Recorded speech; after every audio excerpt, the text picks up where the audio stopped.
Hi everyone, it's Rory here.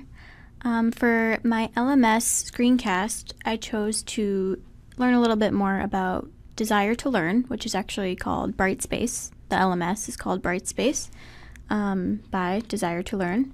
So when I first wrote my initial posting, I talked a lot about what I do with my LMS at work, and it started to sound a little bit more like a content management system. I know we got a little confused in the synchronous session last night. It sounded a little bit more like that, considering in a corporate setting, we don't do anything with grades or modules or anything like that. It's pretty much just a module is considered a different learning object in my LMS. So as I was learning about Brightspace, I kind of took a more educational perspective on it. So I'm going to show a little bit about that, what I've learned from it. So it's really easy to sign up. There's a 30-day free trial. Apparently I had a login already. I didn't know, so I reset my password. So when you first log in, I watched this really informational video.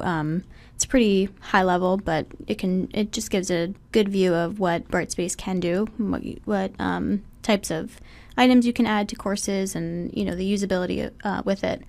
They talk a lot about how you can drag and drop files, which is super easy. So if you have two screens, have something open, have a whole resource folder, you can drag and drop files really easily. So I'm going to build a pretend course here. So you just go to build a course. So this is my practice course that I built for this screencast. It's very, very minimal. There's not much in it, but it just gives a quick overview.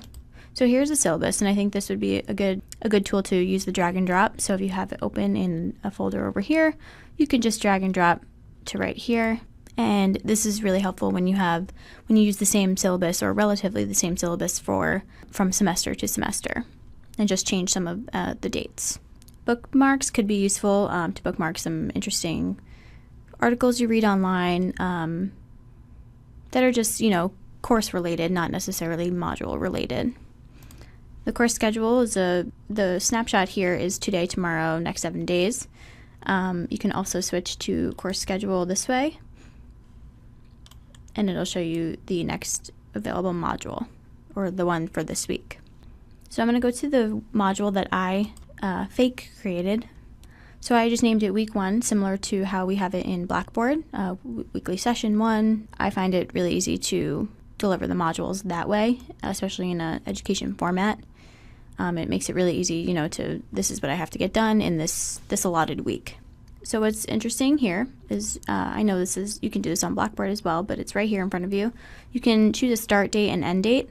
So I had this open today starting at 3 o'clock and have it open. Usually a module is for 1 week. So I just had it close a week later at the same time. You can also add due dates. I'm not sure how to link this directly to an assignment, but I assume you can do that as well. So also right underneath the start and end date is a course description. So that's what this said in the beginning, edit description for week 1. So here I thought it was interesting to put maybe the objectives for the module. An introduction and the objectives are usually the first 2 things that you see in our weekly sessions in our modules. So I thought it would be cool to enter them here. So as you can see, they're really interesting objectives. Read blank blank, describe the difference between blank blank, and offer examples of blank blank. You can just click on it to edit as well. And update. After that, you can start adding course materials. So there are a bunch of things you can add, as with any LMS. So here you would go to new, and I like how they're all grouped together. I think that's really easy. There's not a lot of clicking going on, and it's pretty user-friendly. So you can upload files. Capture is interesting. So Capture is a pre-recorded video. So this one is the only one available. I assume you can possibly record somewhere on the Desire to Learn website, and it'll save them in a little folder for you, and you can search them. That could be useful for an introduction to the course, similar to Rebecca's voice threads. So the next thing you can add is a video or audio. So this is something from the internet. So you can actually just type in the URL, or if you have it saved on your computer, you can drag or upload the file here. You could do audio also, and I think this would be good for accessibility features. A lot of classes that I've had, they've had a video but also an audio component. So same thing with the PowerPoint, you have an audio component as well. if some learners prefer to listen. So create file is kind of an embedded file. It won't open in a separate tab as a PDF or Word document or anything like that. It's just an embedded file. So this could be good for announcements, descriptions of activities, or anything like that. Also forgot to mention, for the create file, if you click on that, there are many templates that you can choose from. So there are callouts, headers, tables, 3 sections, a lot of things to choose from. Next is a checklist. So all of these, when you click on them, they all kind of look the same. I'm not sure how they would form into a checklist, but I assume they would. You'll see in the other ones, they don't look very different. So a quiz kind of looks the same. A survey looks the same. Same kind of text box area. But a checklist would be really useful for, similar to what Rebecca does, just listing, by Wednesday, please complete all of these. By Sunday night, please complete all of these. Checklists are a great way. I know from a learner perspective, it's a great way to literally check off everything to make sure you completed everything for the course that week.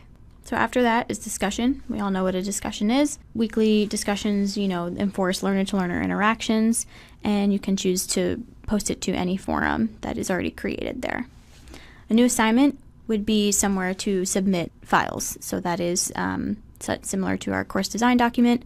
We created an assignment and it is linked to a submission folder, so it allows the learner to add documents to the submission folder. Quiz and surveys I haven't really tested out, so that's something that I am not used to because in my corporate setting we don't really use assessments. Surveys we have used sometimes actually, to see how the courses have come out, was it useful, everything like that. So the survey, similar to our weekly feedback, and the quiz could be a more summative assessment for the weekly module. Something I want to point out that I thought was very cool. So if you're adding anything, I'm assuming this is on every item that you add, there are little checks over here. So this is spell check, obviously, and this one I thought was really interesting. It says check accessibility. So if you click on it, something will pop up and it says accessibility checker, no accessibility issues detected. So I think that's really cool because, in this day and age, we are definitely trying to make sure all of our items in our weekly modules are accessible, not just for people who have disabilities, but, anyone could encounter an accessibility issue, such as not being connected to the internet very well or not having headphones that day. So all of those go into accessibility, and I think it's really useful to kind of do a check before you publish the file or quiz or checklist or anything like that. So the next thing I want to talk about is grades. So I don't know much about this, as I said, because we don't really do grades in a corporate setting. But here you can enter grades. So import, I assume you can import from an Excel, a CSV document, and you can go back and there's managing grades. So this is where everyone who is enrolled in the course would be present, and you can manage their grades that way. This is interesting too. I know Rebecca was talking about the lack of grading accessibility in Blackboard in earlier versions. So there's percentage, letter grades, and pass-fail. I'm sure you could do a point system, something like that, and derive the grades that way. Lastly, the course admin. This is pretty much everything that you need to know about it. So far, I've been pretty limited because it's the trial version. They don't give you much with that, but I always go to themes because I think it should look nice. That always intrigues me. So I went to themes. There are not many themes you can choose from because it is the trial version, but you have the opportunity to change all of that. Parent portal, this is something similar to what we talked about in our synchronous session, granting access to parents for their learners' education and seeing everything that they do. So I think that's it. It's just a brief overview of Brightspace. I'm going to continue to learn about it, and I hope you guys enjoyed. Thank you.